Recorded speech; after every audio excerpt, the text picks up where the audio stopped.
All right, so I did a reboot, and I'm thinking that one of the problems is maybe I do need to upgrade my Anaconda. So I'm going to go ahead and just do that. And rather than upgrade within the product, I'm going to do it from scratch. Um, so it's doing the download right now. I'm going to let it do its thing. It says it's about a minute left, and I know other people are just jumping back into the session here because with a reboot, my Zoom session goes away and then it comes back. So for those of you just dropping in, I am doing a fresh install of Anaconda, hoping that it will solve a bunch of different problems, not the least of which it'll probably also upgrade my Python version, probably a version or two, which is not a bad thing. A little less than a minute left in the download. This is a fairly large download. I'm hoping that what happens is during the install, it recognizes what's already there and doesn't reinstall everything from scratch, but hey, maybe it will. So not a bad thing either way. And I know this is a pretty boring video that'll end up in watching people install software, but it is pretty necessary to make this stuff work. Okay, great, Laura, you got it to work. Excellent.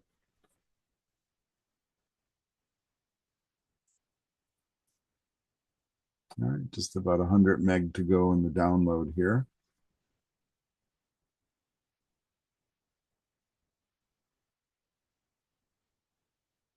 All right. Windows virus scan it really quick, which is what's happened in the background. And as soon as I can click on it, I'm going to click on it and run the installer. It's a pretty large file to scan, so just try to be patient. There we go. And I'm running the installer, and it takes me to the website. Okay, not where I want to go. There it goes. All right. I don't want to register personally. I mean, that's just my choice. I'm running the installer.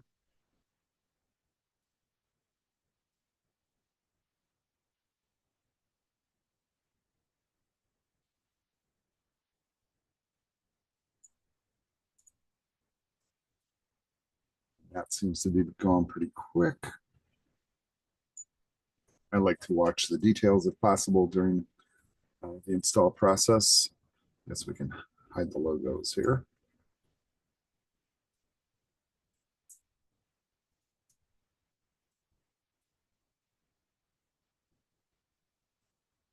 And what should be interesting is after I do this Anaconda upgrade, will it read the orange software or will I have to reinstall that one too? We'll find out.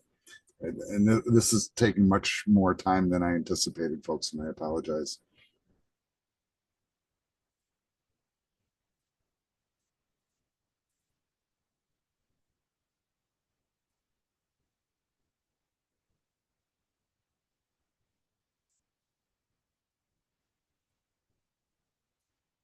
I'm going to pause the video while we're waiting.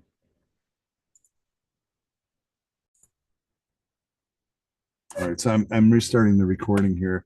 Just did a whole bunch of stuff, and I think it's going to be done in just a moment here. But nothing wrong with getting Anaconda updated. Anyhow, it's been a while since I've done it, and I usually put it off because I'm always actively teaching and don't want to ruin something that's already working.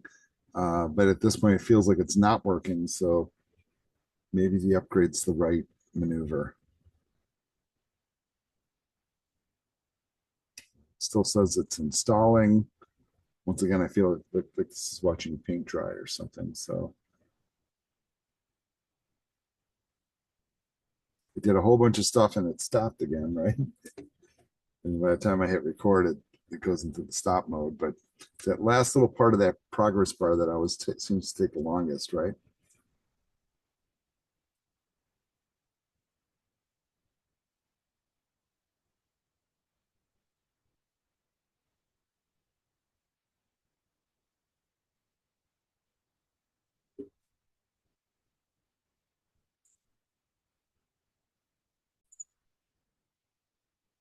Finally seems like it's moving again. So I'm just, re-enabling the recording so you can just see the progress that it's making. Um, all right. I'm kind of guessing it's like redoing everything, so maybe that's okay. You get a fresh copy of everything in there, including, so this is moving me up to the 3.12 version of Python, if I remember right. And I'm not sure if I was quite that high. I think I was at 3.9 or 3.10. So it's bumping me up a couple versions. There we go. Finally complete. All right. And then I'm just going to launch the Anaconda Navigator. So I do want that to come up on screen. So I'm going to let that load up. And hopefully that does come up. Right, there we go. All right. That's a little more promising. And then we'll see if Orange is already listed as installed. And if not, then we might do that process again too. We'll find out. Well, fingers crossed that it reads Orange. And I'm just wondering if like I downloaded the latest version of Orange and it didn't have the right versions of Python or whatever tools that needed in the background that I'm not aware of, and therefore wasn't really working. So let's see. And one little comment about Anaconda, one of the reasons I never use the navigator is what you're seeing right now. It's always very slow to launch, and I'm usually not patient enough to wait for it. Um, because it is basically, it's like a browser based interface.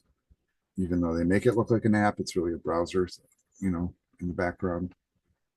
Um, but notice like it says on the splash screen, they're adding featured channels is what it's doing right now. So sure taking its sweet time in the process of doing it.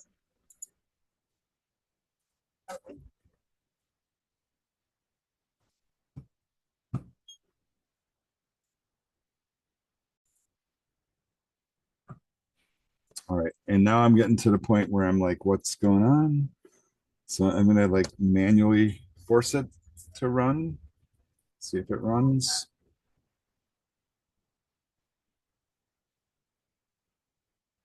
And hopefully I didn't break it, you know, because that's a concern too. I think it's doing a little bit more than it was doing last time. So now it's saying, okay, that looks better.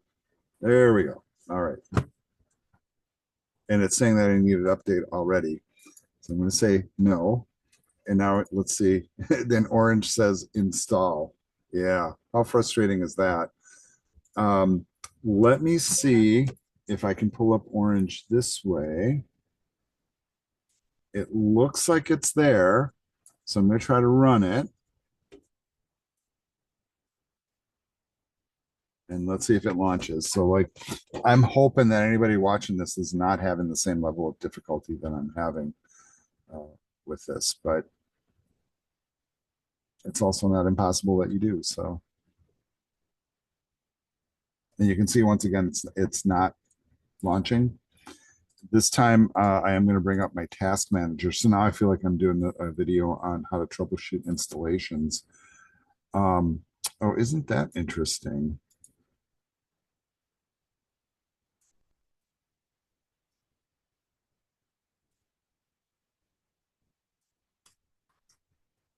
I'm looking for Orange down here on the list, and I'm not seeing it. But you can see it's running these Python tasks, so those could be related.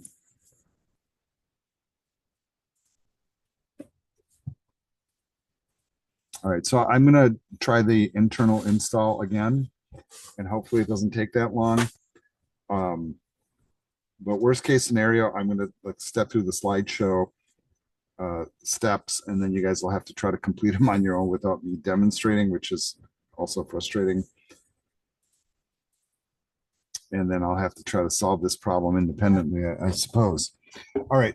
Since we're waiting for that to happen, and I'm just going to let it run in the background, I'm going to bring my PowerPoint back up on screen here. And we had gotten basically, I think, to this point down here, talking about the project. And then we'll start from here. It's a good spot.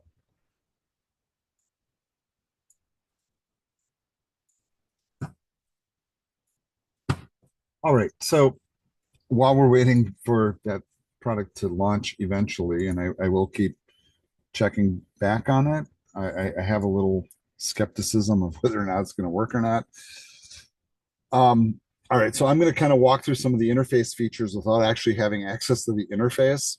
So I would encourage you guys as I'm doing this to experiment with it on your own screen. When I do get it up and running, I'll have to probably make a second video or an additional video talking about how it operates. It really kind of steals a lot of the thunder I was hoping to demonstrate here, but hey, it is what it is. Um, Maybe I should have been smart and brought up my other machine.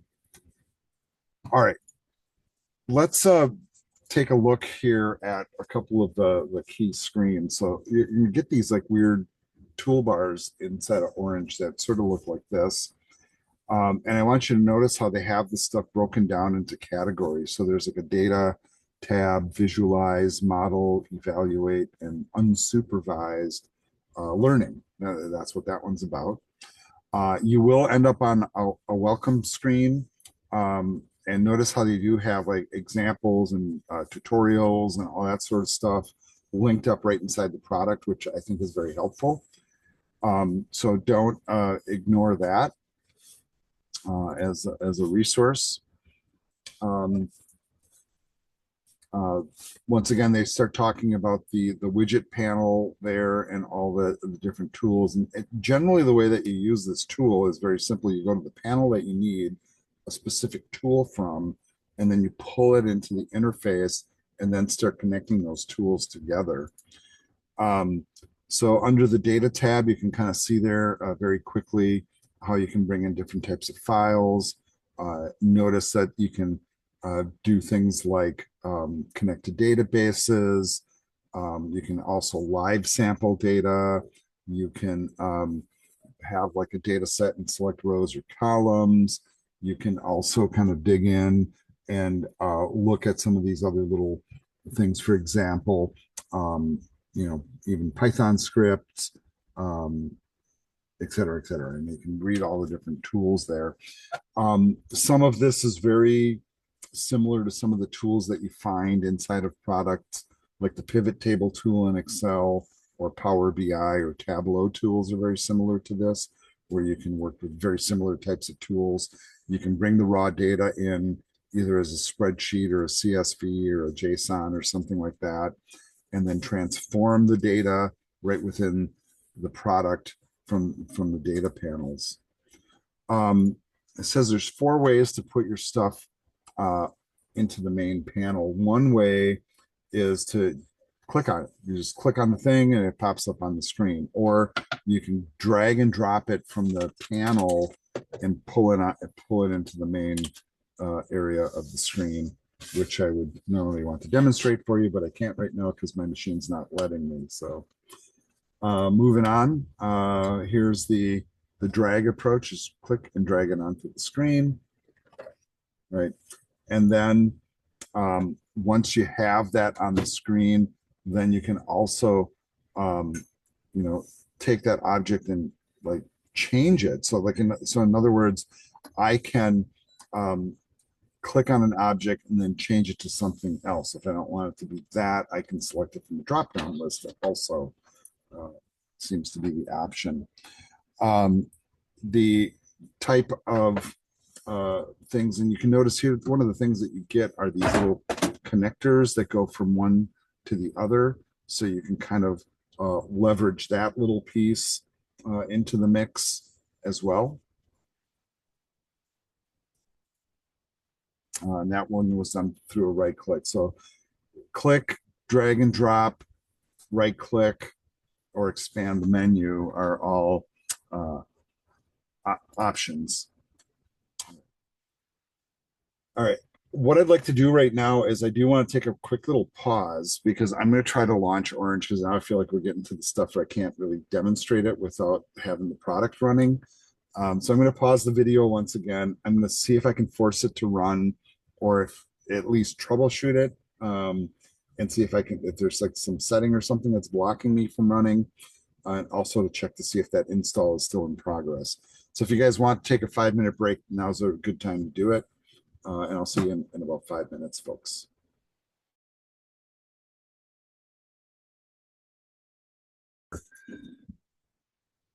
All right, so I was getting frustrated with this process a little bit, and so what I decided to do is I tried the Anaconda install method and it failed. And then I tried the standalone install method, which seemingly worked, but then I couldn't get it to launch. And so then I'm like, you know what? I'll go with the portable version. And I don't know if you guys are familiar with that concept of portable software, but normally, like on a Windows machine or a Mac machine, you have an installation process. And this is more notable for Windows, by the way, than it is on a Mac. On a Mac, sometimes the installation is like you unzip the file and you drag it into your applications folder and it just runs, right? On Windows, it doesn't quite work that way. Applications get registered is kind of a way to think of it. They get registered into the operating system and into the registry, which is a bit of a process. Mostly it's unzipping files, but portable software is a concept that's been around for a while. But the thought is that you just basically take whatever the software is, you zip it, and then you move it to the system where you want it to run, you unzip it, and you just double click the executable and it runs, and you don't have to do an installation process. And so that's the approach that I opted for. So I went ahead and I downloaded the portable version, and right now it's in the process of decompressing it. And we've had like a 5 minute break or something like that right now, right? That we've been waiting for it to operate. When I first started the decompression, it said, oh, 4 minutes to decompress. And I don't know if you guys are watching here, the time remaining has been jumping up anywhere from like 5 minutes up to like 30 minutes. And then it like fluctuates and it depends on what type of file it's decompressing. But right now it looks like it's got 29,000 files left to go, right? And if this was like a single movie file, it would decompress in like 30 seconds. But because it's like 30 some thousand individual files, 38,000 individual files, and they're all tiny, that takes more time to decompress than one big file. So, and now you can see the time jumped up to 23 minutes. So maybe that's what was happening in Anaconda Navigator, is it was just taking that long to decompress. I don't know why. Some of it could be because I'm taxing my system pretty hard with the recordings and all the screens I have open, but I don't think it's really that many. So I think this is agonizingly slow. And so all I can really do is try to continue on the PowerPoint, but I wanted to show you what I was trying to do. And so this is my approach. So if this works, great. If not, then I'm going to have some work to do after this session. So I'm going to attempt to continue again with the PowerPoints. I'm going to bring that back to the forefront here. If I can find it, here it is. All right, so the point of this next slide is to show that whenever you put one of those little widgets on the screen, the left side of the object is the input side. So that's where we're feeding stuff into it. And the right side is the output side. So left side in, right side out. And really that arrow should probably be pointed the other way. Some widgets might only have an input or only have an output. So if I put a file in on the screen, notice the file's only got those like dots on the right side. So you can't input into a file, but we can grab the output from the file, right? And that'll be pretty common for files. We will link the pieces together, so in other words, like for example, in this case, we're taking the file and we're feeding the data output of the file to the input of a data table.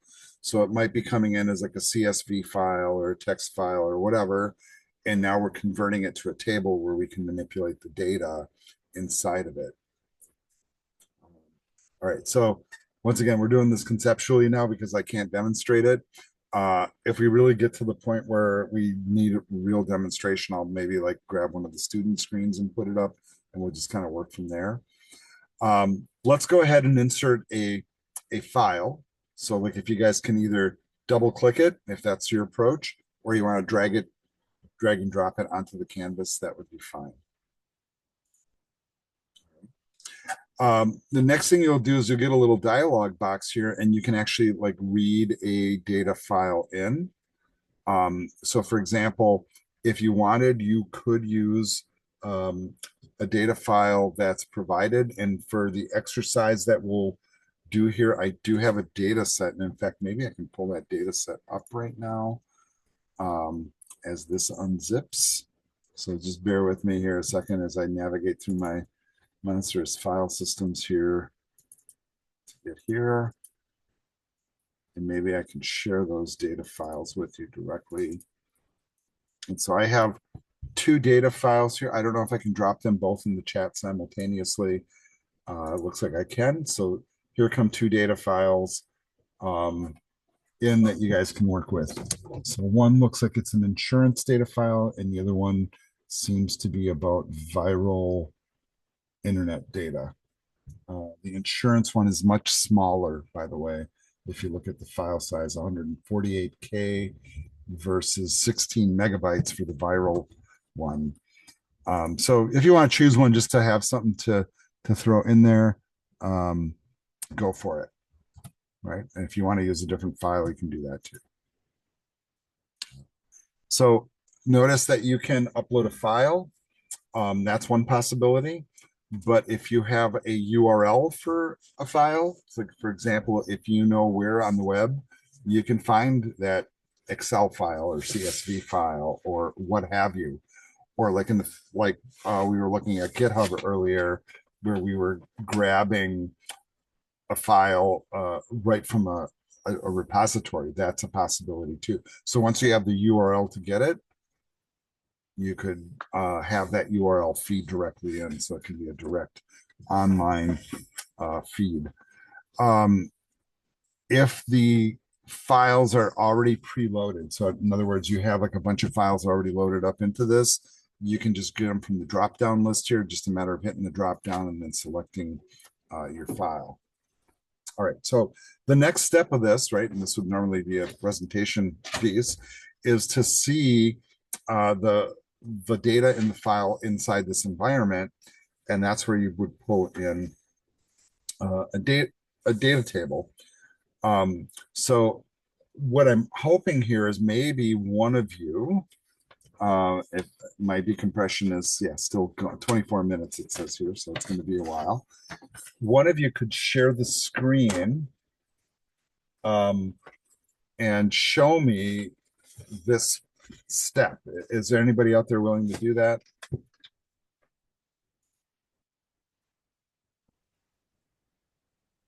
All right, so right now we're looking at one of the students' screens who's got the software running.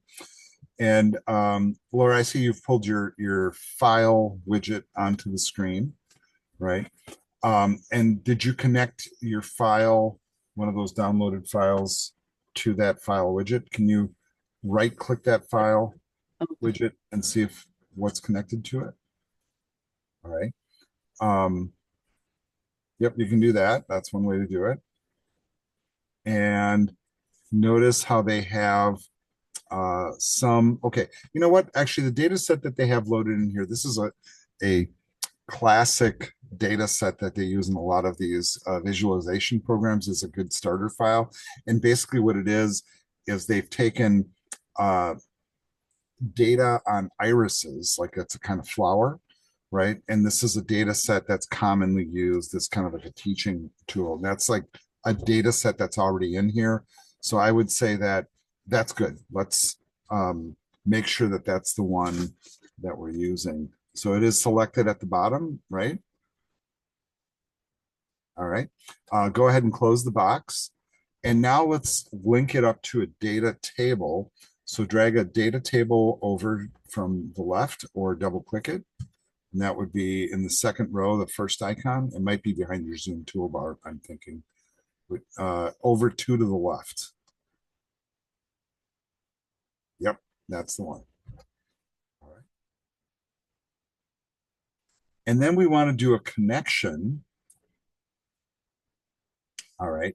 And what you can do, you can drag a connection. That's one way to do it. Try to click and drag. There you go. And now it's in the data table, or it's connected to the data table.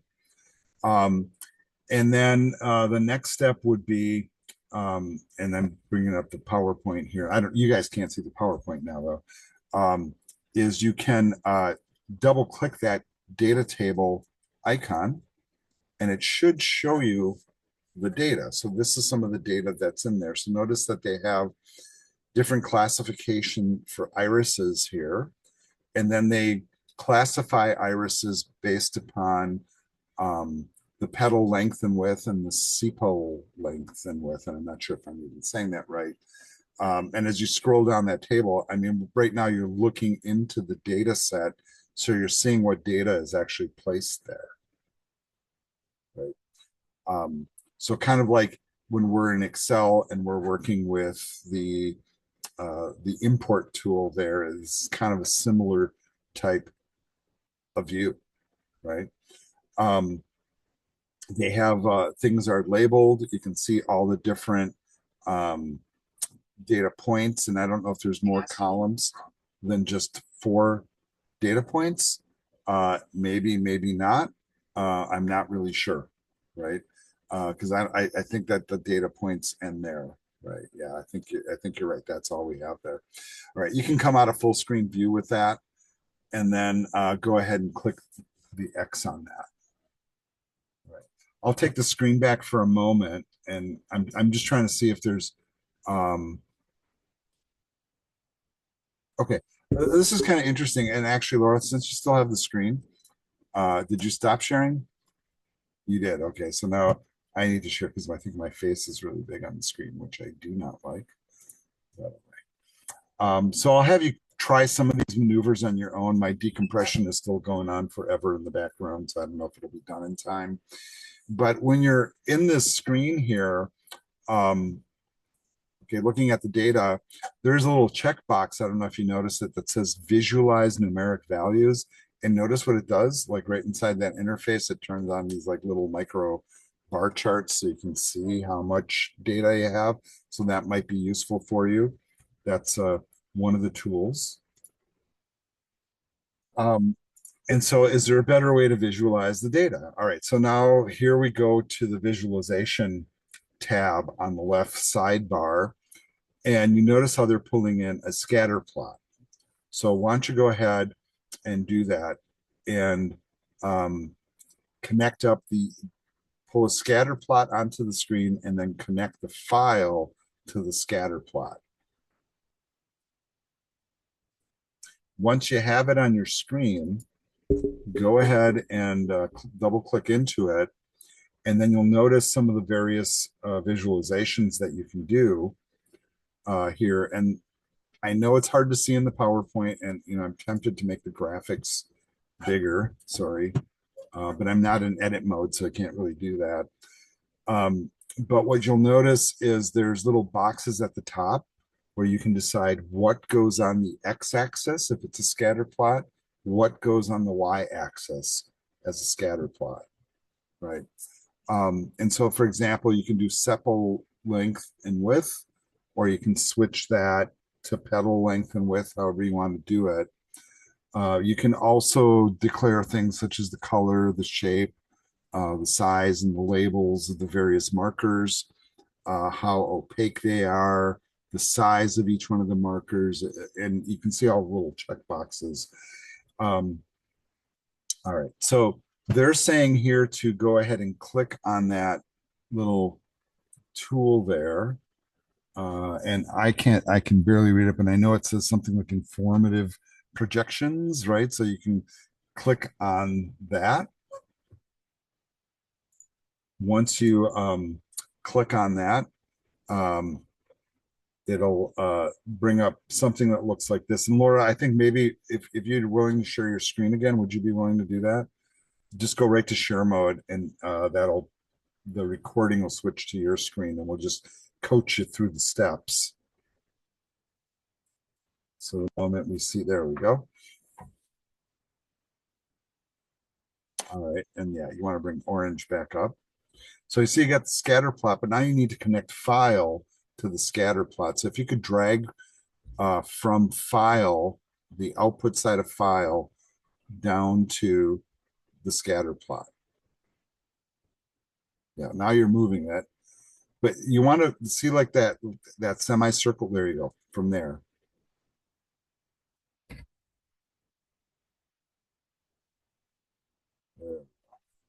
right? And you see how it wants to connect to the left side? Because remember, the left side's the input, so we're inputting into the scatter plot. Go ahead and click into it again, right?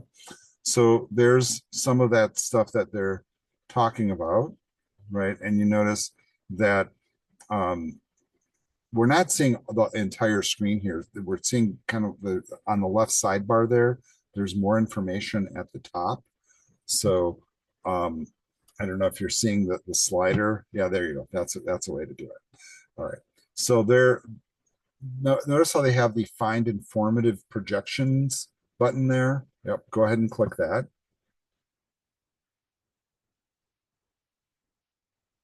Right. Um, and did you already click the start button or did it do that automatically? It did it automatically, right? Right. So it must be a version change. But notice how they have like those little panels there that you can kind of look at the data. Now, once again, hard to demonstrate without having my hands on it. But you're getting to the point where you're creating that visualization, right? Like they're showing. And I'm trying to pull your thing up on the screen because my PowerPoint keeps stepping in the middle of it. And I think maybe what I ought to do here is come out of screen uh, mode or whatever, full screen mode is what I'm trying to say. Um, and notice how you can basically look at the data in a couple of different ways in this uh, inter interface. Right? Um, moving on to the next slide.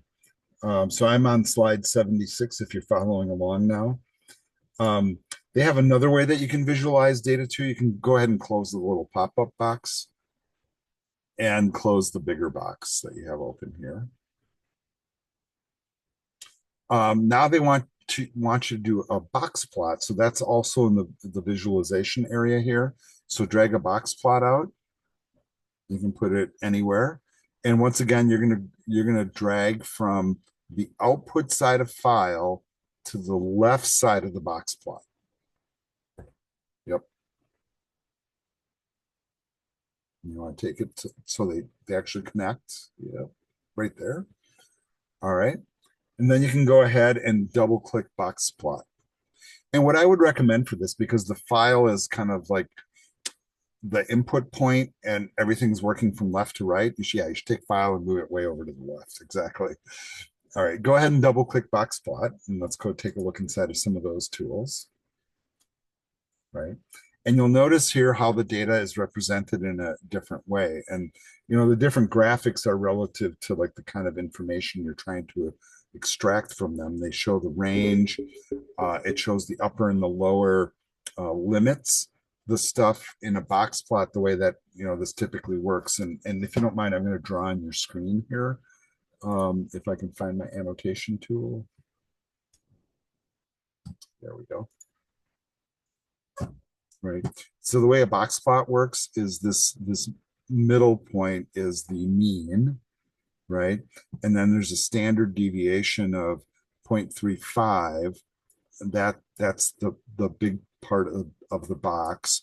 And then all the outliers fall within this range. So everything is basically, you know, most of the data is between here and here. Majority of it sits in this range. This is the mean data, and sometimes you get outliers that go all the way up to here. So that, just to explain how a box plot works, right? A box plot's very useful because it shows that, those data points basically. So I think that's a very useful metric. You can also change. So for example, if you click on other objects up here, right, it'll change what box plot you're looking at relative to a particular value. From a statistics standpoint, I know some of you are currently in the stats class. They start talking about things like ANOVA, the p-value, and the n, and these all have meaning. So for example, like when you're looking at, this particular flower, all of these have value relative to the data that you're seeing on the screen. And if you take like your stats knowledge that you're being taught and they talk about p-values and stuff like that, you're like, oh, okay, that's what you're talking about, right? Very, very helpful pieces of information. All right. All right, there's a whole bunch of other functions in here. Go ahead and close this box. And normally, what they're doing in the slideshow here, and I'm on slide 79. There's no way we're getting through 135 slides here tonight, obviously.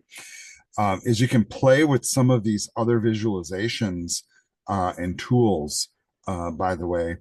And they start with these basic ones, basically. So if you want to try a line chart, or you want to try, one like a Venn diagram or any of the weird like things that they have, just drag them onto the screen, feed your file into them, and see what it does with it, and see what it does automatically. It might be cool. It could be maybe not cool, right? Yeah, and Laura, you're doing the right thing by doing that to make it into a Venn diagram. You got to take that line all the way down and attach. There you go. Right. Now it's giving you a little error message, and that's kind of interesting. And I know why, right? Because this is for classification, and that's not what we're doing here. But see what hover over the little yellow symbol. Some variables have been renamed to avoid duplicates. Okay. So double click the Venn diagram and see what it did with it. Okay. All right. It categorized them all as irises. Well, I guess that's correct. So not very interesting because there's only one singular classification here. Okay. Yeah, and you could play with some of these, and I would encourage you guys to do that. But I am going to take the screen back at this point, and I am going to pause the recording. So I'm going to switch back to sharing my screen. And Laura, your face is going to be on there at least temporarily, so I'm going to get rid of it. Sorry. Yeah, that was the right maneuver. Um, and I'm going to go back to the slideshow here, and I am going to check on my decompression and see if it's done. I kind of get the feeling that it's done, so maybe I can start demonstrating this. Okay, let's see if Orange launches. Open. Sounds promising. I don't know if you guys are seeing my screen. I assume you're seeing my screen.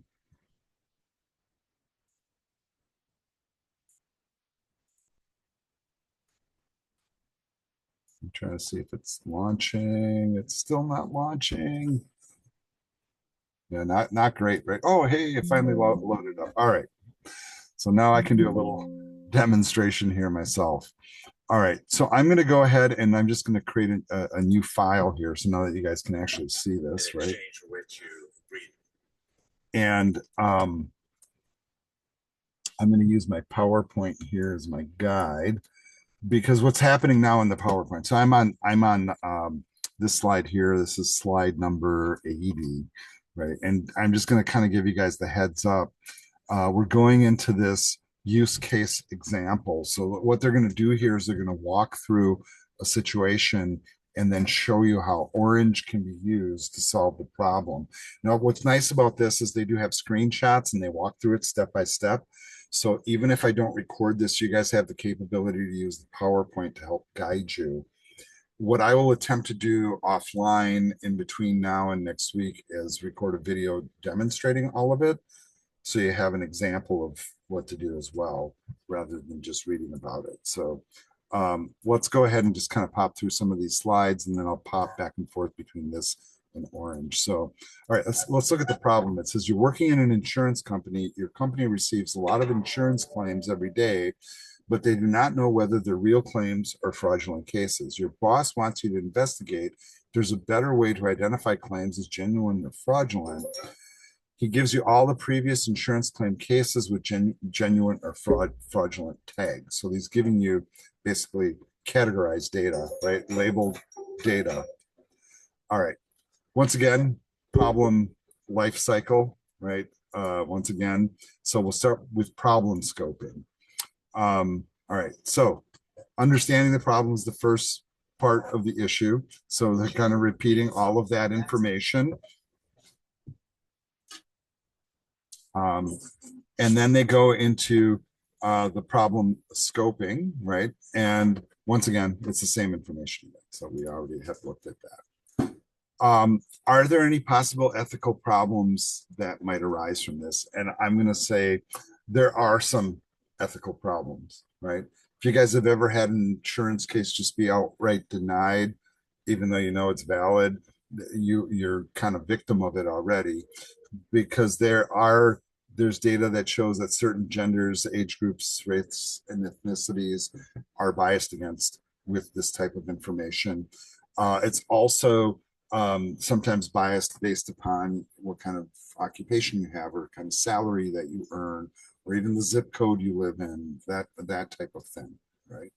A great example would be like here where I live, basically in the inner city of Milwaukee, we get super high car insurance rates, and I compare it to somebody that lives out in the suburbs, they might pay a quarter of what I pay for the same cars and the same insurance, right? And why do they do that? Because they have data that shows people around here are higher risk. It's more likely you'll have a problem here. Is that biased? I think so, but not much I can really do about it. So next thing that they say is, what data do you have? Can you screen through if anything is wrong with the data ethically? So for example, you take that data file. So I did download that before. So I have here the insurance CSV file. I'm going to go ahead and open that up inside of Excel and look at it and go, yeah, I don't know what any of this means, right? And what am I seeing here? I'll just give you an example, right? This is a raw data set, so it's not like a formatted Excel file, but they talk about capital gains and loss. I have no idea what that means relative to them. Some numbers are positive, some are negative. Um, the hour of the day of the incident, the number of vehicles involved, how many witnesses there were, the claim amount, whether it's fraud or not. And notice all of the data from here on over is all zeros and ones, right? True, false. And you can see all the different columns. But if it's fraud, they mark it with a one. If it's not fraud, they mark it with a zero. And I want you to look at the claim amounts that go with that, right? And so for all of these categories, okay, that's great. That's a wonderful data set. Means not very much to me, right? Looking at it like this, but we can extract meaning with these other tools. That's kind of the point of it. So let's go back to the PowerPoint. There are features on gender, occupation, and age group, which are often bias points, right? So do we remove those columns? No, not necessarily, but we can see if the model is going to use them. This is the point. Is that what the model is using to detect the fraud? So for example, if it's always a young person and they're always black, for example, are they always thinking it's fraud? Okay. And if that's always the case, then you say it's biased, and then you can remove that, right, as a bias. But if you have any reason to think that it might be biased like that, that's why you look at your data. So what steps can we take for data exploration? We can clean the data. We can use scatter plots and box plots to see if the data points make sense. Do they look okay? Is this like averaging out all right? Are there weird outliers? Are there entries that are missing data? That kind of thing. Or is like the data like way off the charts in one way or the other? Any erroneous data, for example, is what they're saying. Okay, so what kind of models do we use? We go back to this algorithm cheat sheet and start figuring out like what models can we use? Where do we fit into this diagram to make our choices?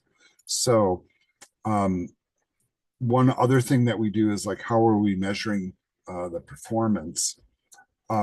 This is being decided as a classification problem. What's the classification we're making? Well, it's simple. We're deciding, is it a valid case that people are going to file a claim for and have data for, or is it going to be fraudulent and it's going to fail, right?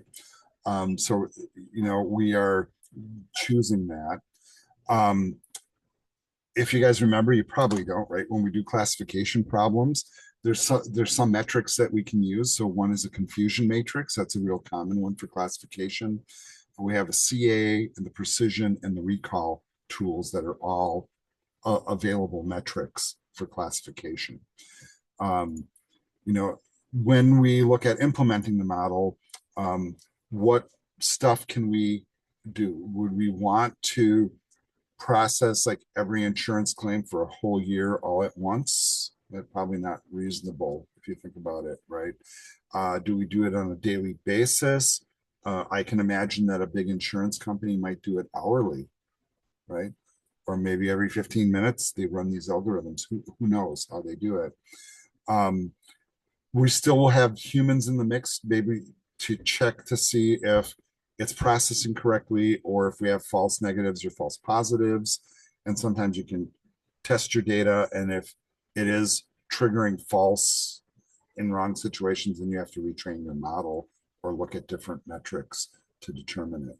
Right. So that's going through all the different um, steps. Now I'm looking at the clock. We're at 9:53, so we're 3 minutes over. So here's what we're going to do, folks. I've made it up through slide 99, and the next part is using orange to go through the process of it, right? To show you how we might do these steps. So I know that these steps take a little while, and you can see. So what I'm going to do is I'm going to record it as a separate video, and I'll probably try to do that tomorrow morning and post it right away. So let's cap this video here. It was enough of a process trying to get the software to install tonight. Of course, you can go through these slides on your own. You have the materials in your hands. And so they're going to give you an example of how to apply this to a pre-existing problem. And then when you get later in the slideshow, and I forget where exactly that happens. No, I guess they use this example and they have a bunch of slides on this example.